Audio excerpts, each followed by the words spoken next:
Hi,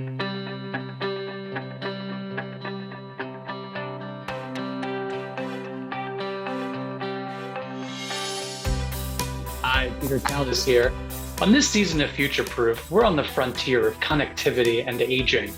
As we head into the winter months, which typically show increased social isolation and loneliness, this year brings special concerns as we continue to be forced apart due to the pandemic. This month's Future Proof, an ASA studio production, looks at the amazing technological innovations that could change the way people come together. Join us each week of November as we interview innovators and experts in aging who have big stories to tell.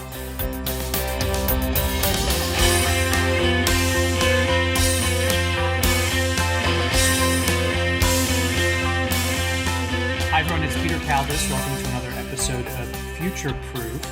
Today on Future Proof, we're speaking with Dr. Madj Alwan, who is the Senior Vice President of Technology and Business Strategy for LeadingAge, a nonprofit focused on education, advocacy, and applied research with 5,000 members and partners representing the field of aging services.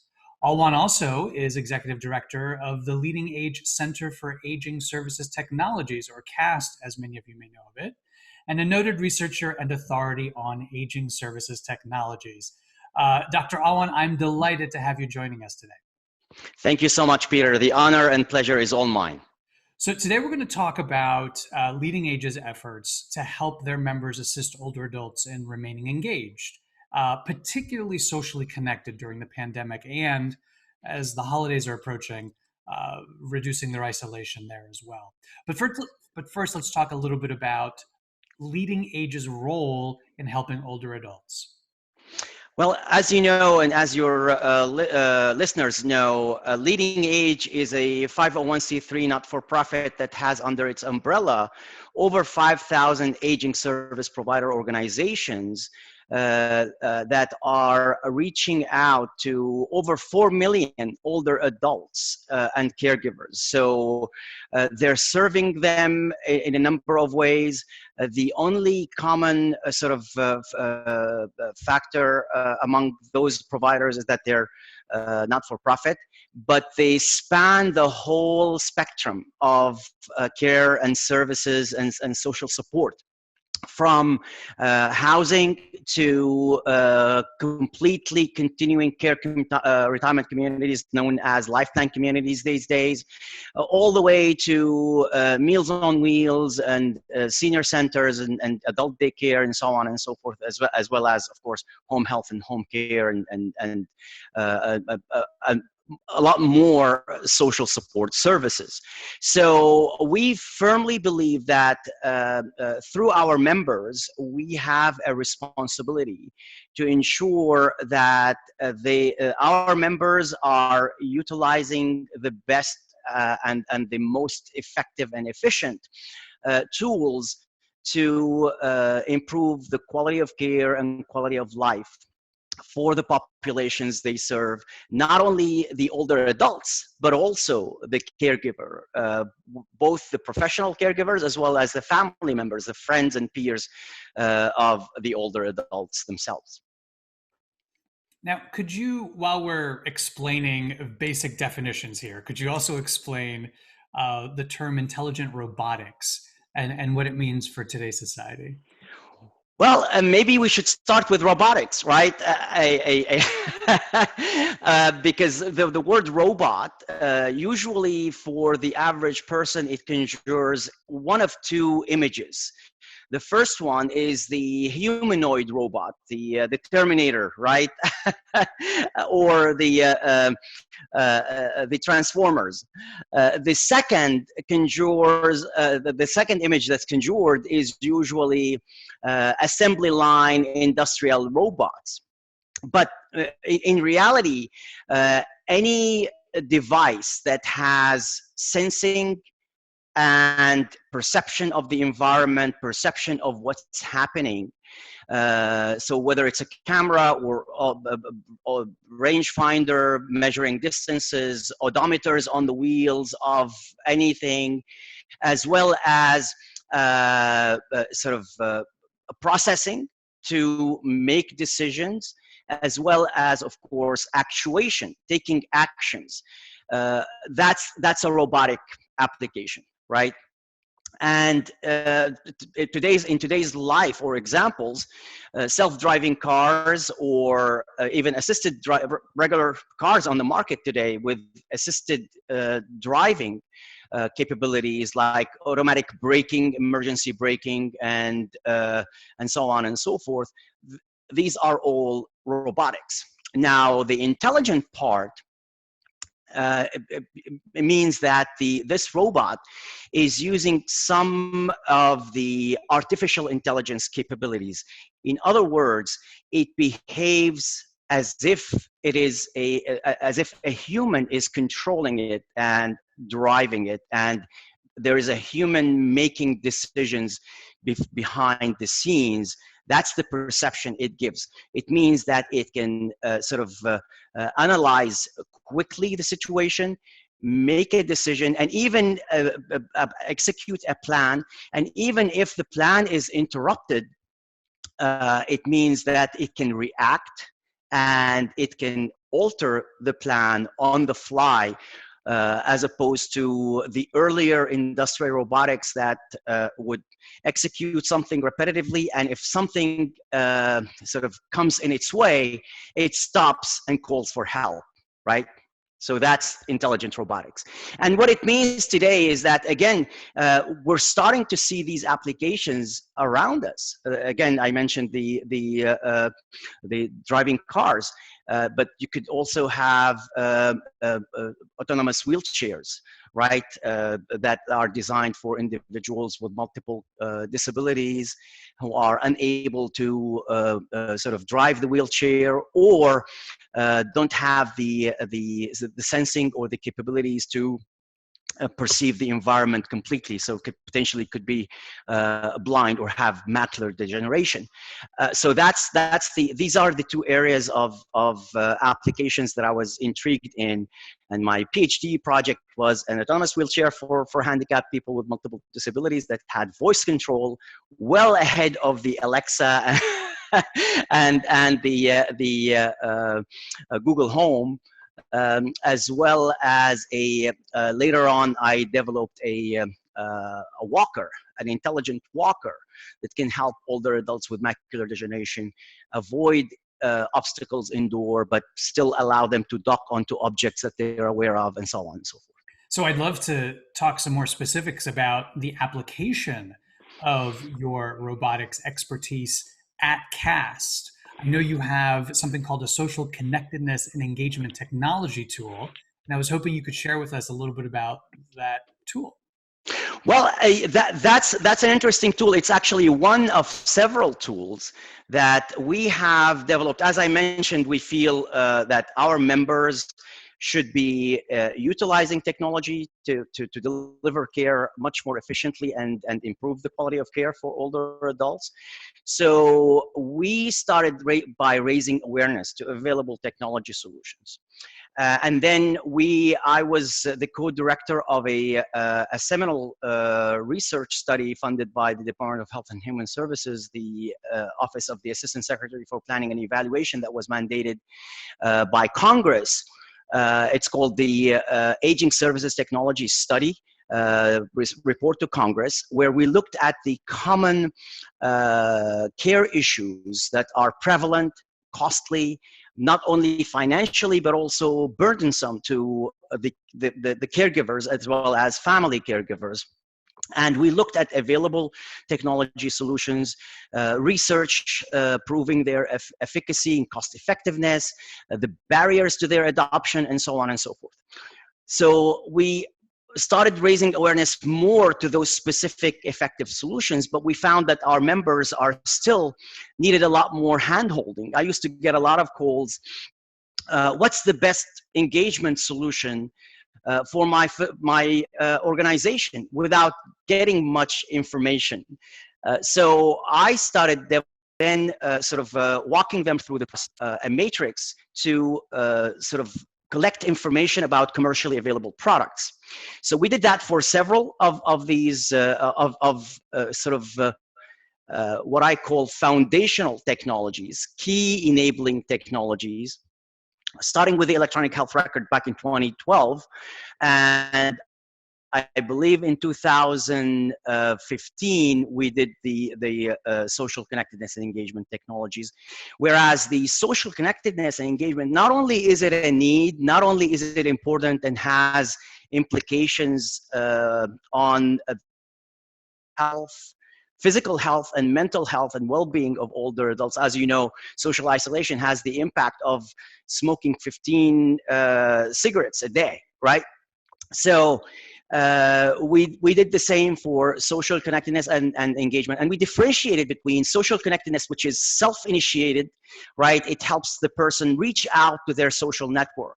But as you know, also with aging, our social circle starts to shrink. We retire. We don't sort of interact with colleagues at work. We downsize, so less people come to visit us.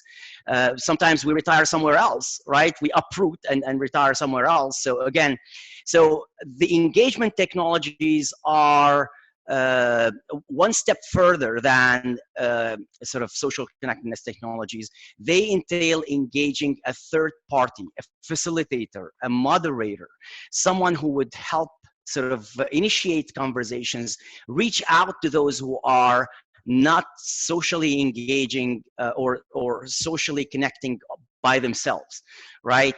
So, and that's how we did this this social connectedness and engagement technology. So I have sort of two questions for you. One is around your membership, and you sort of alluded to your own members' capacity to understand the need for some of their technology solutions or adoptions. Could you talk a little bit more about why you think or how you think we could improve the capacity of companies and organizations like your members? Well, our members actually do understand the needs, right? But they lack the competencies related to evaluating technology products. They're receiving cold calls from tens of vendors. They do not know the right technical answers, the right technical questions that they need answers for. And this is exactly why we designed these technology selection tools to give them a process, tell them what questions they need to be looking for and asking. And number two, again, if you let them do this by themselves, it's way too overwhelming. In our social connectedness and engagement technologies, there's over 45 different technology solutions, from robotics, from mobile robots with the touch screen and camera that help with social engagement, to robotics that have emotional intelligence features that smile at you and move, and to all the way to a simple smartphone or tablet application, right? So that's on the embodiment of the device itself. The other aspects they need to know is the interface capabilities, whether it caters for vision, vision issues, hearing loss, dexterity issues, and so on and so forth. Language support, if they're serving a non-English speaking population, for example, right? The type and the bandwidth demand, right? Do I need connectivity all the time? What kind of bandwidth do I need? And so on and so forth. And then we prepare this repertoire of questions and put it in a template and send it out to all the vendors that we know of. And we continuously research and find out new vendors and vendors that disappeared as well. And we ask questions again about the longevity and staying power of the company, how long they've been in business, how many clients they're serving, and whether there are sort of testimonials, not testimonials written by the company, but by providers and users. And so think of it as a one-stop shop that is also, we know that the white paper is extensive and a lot of people would not read a 50-page white paper online. So I created an interactive tool, an interactive guide that asks yes, no questions. Do you know the difference, for example, between social connectedness and social engagement technologies? If they say no, we, in one slide, a few bullet points explain, but they can, if they want to dig more, there's a link right there to take them to that section of the white paper, and so on and so forth. So they needed that kind of guidance and hand-holding, and rather than doing it one-on-one on the phone every day, because I would lose my voice, I created these and put them online. I think that's a terrific resource for your members. Could you dig in just a little bit more on the information on the user experience and what kind of user-specific data your tool has? Because I think that's probably extraordinarily beneficial as well to your members. Absolutely. Again, so some of the questions I mentioned, some of the features. One needs to know the characteristics of the end user, right? I mentioned, for example, if they have some vision or hearing deficit, if they have cognitive issues, right? If they live alone. So, for example, for the monitoring technology, activity monitoring technologies, some of those technologies use motion sensors similar to the ones used in security systems, but to capture activity and to infer through artificial intelligence activities of daily living and instrumental activities of daily living. But if there is more than one resident, so we ask if they're living alone. If there are more than one resident, it may not differentiate between the two. There are systems that can differentiate, right? But they usually entail a wearable device, right, that communicates with the sensors and with the system to isolate, to reduce noise from non-monitored individuals and be more specific. So whether they live alone or not, their ability to pay, right? Because again, in the tool itself, we provide information to our members on potential sort of either reimbursement or programs that offer the technology for free, for example, through the state.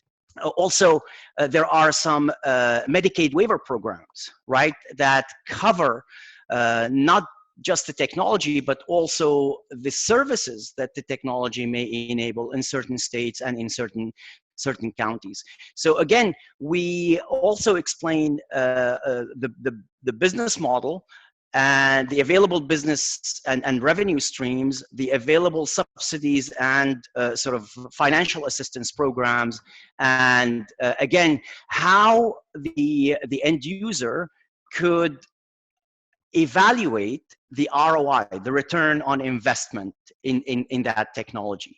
And Majd, the end user in your description, is it your members or is it the older adult in your members' facilities? That is a great question. It could be anyone. So it really depends on the technology itself. So, for example, you don't expect an older adult to purchase an EHR system, right? They may be interested in subscribing to a personal health record service, right? But not a community-wide EHR system. But for telehealth, for example, they could be interested in a personal telehealth system to connect to their specialist or primary care physician. So these types of technologies could be used actually by consumers, either the older adults themselves, or could be used by a caregiver who is helping an older adult select a product, right? The same applies for medication management if it's related to medication adherence side rather than the prescribing or administration by a professional caregiver side, right? The same for wellness and activity monitoring. can be used by consumers, and of course, the social connectedness and engagement can be used by consumers. The care coordination, care planning is probably more, and EHRs are probably more geared towards the provider. So it depends on the technology then, right? I mean, that's... Absolutely, absolutely, and again, but the white paper though helps you delineate and correctly ascribe the ROI to all the different engaged parties. There is ROI usually to the payer, whether it's Medicare, Medicare Advantage plan, or Medicaid, right? There could be saving, for example, under Medicaid waiver programs, it could be saving the state if they pass a waiver for that particular technology, you could be saving the room and board for an older adult who could stay at home. There could be ROI for the provider, ROI to the end user, meaning the older adult themselves, even if it's intangible in the quality of life aspect. And there could be tangible and intangible benefits and ROI also to the family caregiver. So you've done a wonderful job of giving us examples of technologies that could be used by your members, and to your point, they range from benefiting the member to benefiting the older adult ultimately. Absolutely. You could also share, without naming names, of course, some experiences with vendors who are getting it wrong. What are they missing? What are sort of the top few things that they're missing when they're developing their technologies? I'm an engineer by training, and engineers get so enamored by whatever they invent. And in many cases, especially, frankly, in academic settings, students and professors have come up with something that is really cool, right? A piece of technology that is really cool, that has potential benefit, potential capability.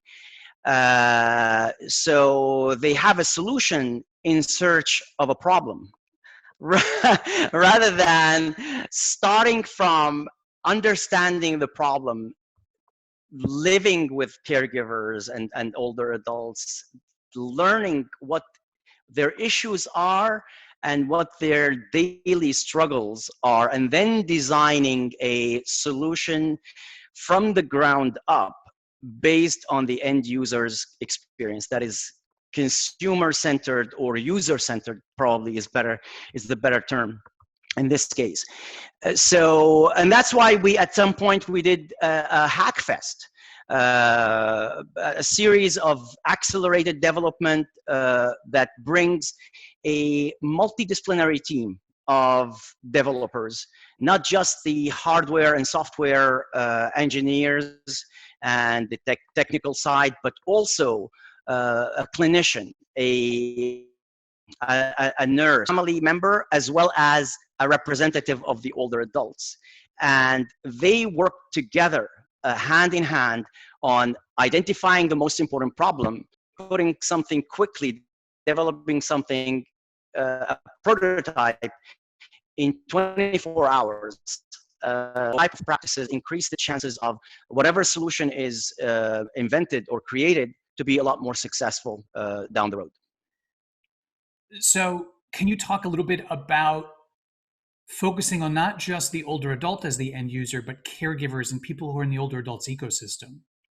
Absolutely. So again, I think developers need to be talking not only to the older adult and the family caregiver, but also the professional caregiver, and frankly, the care provider, the management of the care provider. Why? Because these people are the ones who are delivering services on a daily basis. They know the regulatory landscape. What could be done and what cannot be done under the law in that state or in that community.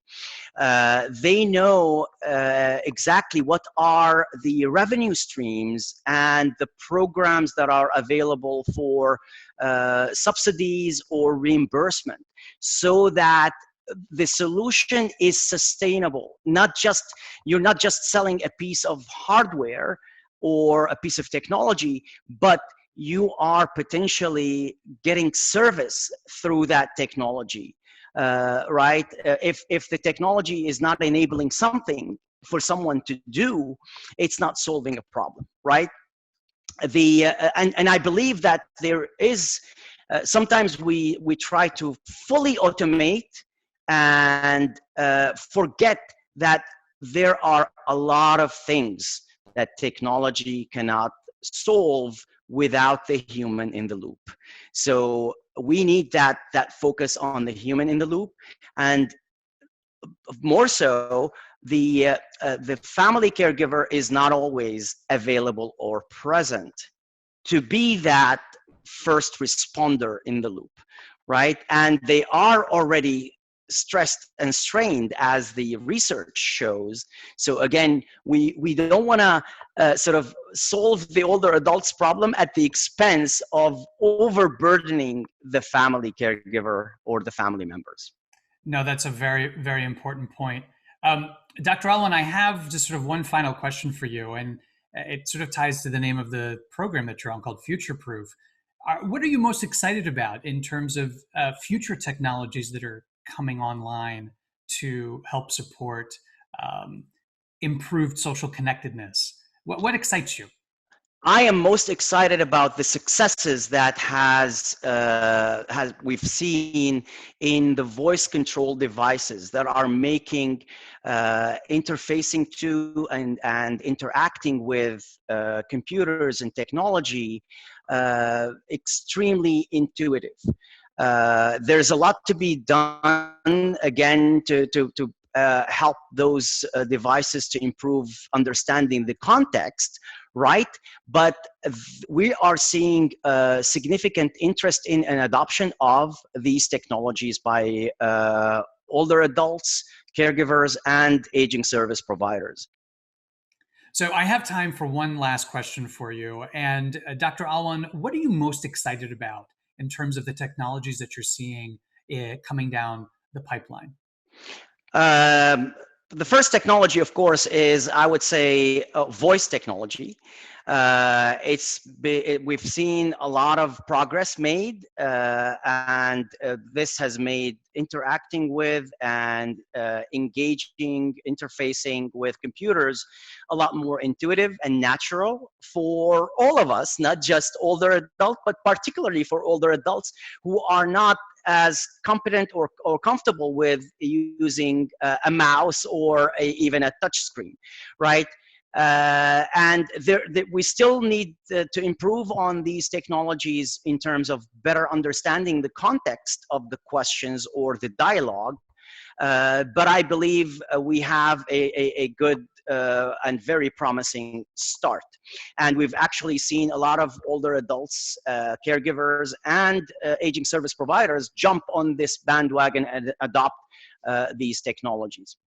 We're starting to see that they're being used also as a user interface for many of the needs-based, not just social isolation and engagement, but needs-based, like compliance of and adherence to medication, asking wellness questions, asking about reminding people to take their vitals and reporting their vitals by voice rather than connecting via Bluetooth or plugging something in, and so on and so forth.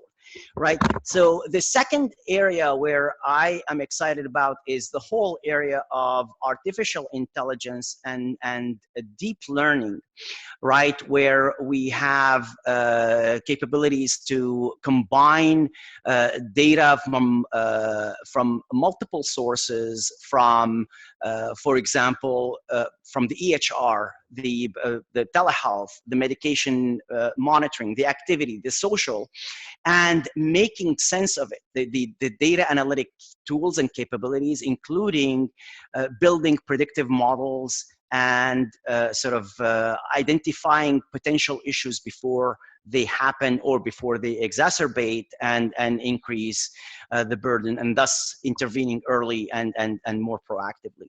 So these two areas are very, very exciting. A third area, again, I wouldn't be a roboticist if I didn't mention robotics, especially waiting for that. Autonomous robots, right? I think self-driving cars, or even just the capabilities that are now in assisted driving modes, can potentially increase driving time and safety for older adults. Of course, Everything needs to be sort of tested and validated before they're done on the streets. But guess what? These systems are improving their capabilities exponentially. Why? The car that you and I are driving all have A, sensors, and B, connected. They're all collecting data and sending them back to the manufacturer. So there is we're collecting data as we drive every day, and I believe that we will see self-driving cars on the market probably within the next 4 to 5 years. Well, Dr. Alwan, I'm just delighted that you shared your expertise today with us on Future Proof. I know LeadingAge has been doing some wonderful things. They're great friends of ours at the ASA, and we're delighted that you're at the helm there at the Center for Aging Services and Technologies.